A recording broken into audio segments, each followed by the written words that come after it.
Easy Eddie was Al Capone's lawyer, so it was his job to keep Capone out of jail. Obviously then, Easy Eddie had no integrity, but he was extremely successful. Eddie had a young son.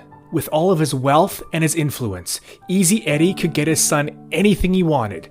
Well, except for two things: a good name and a good example. Finally, he couldn't take it anymore, so he turned himself in to the authorities. He was trying desperately to teach his son that honor and integrity were the most important. He ended up testifying against the mob, and as many expected, shortly thereafter he was killed in a hail of gunfire just outside his home. Years later, in World War II, a US airman was flying on a mission in the South Pacific. He realized his fuel tanks were never refilled, so he dropped out of formation. On his way back to the ship, he saw a squadron of enemy aircraft speeding at his fleet that he just left. His comrades were defenseless without him, and he had no way to contact them. The only thing he could do was to distract the planes. He charged the enemy aircrafts, being outnumbered 10 to 1, darting in and out. He dove at their wings, trying to clip their tails. The enemy got so confused and frustrated, they turned around and left. This young man was a hero.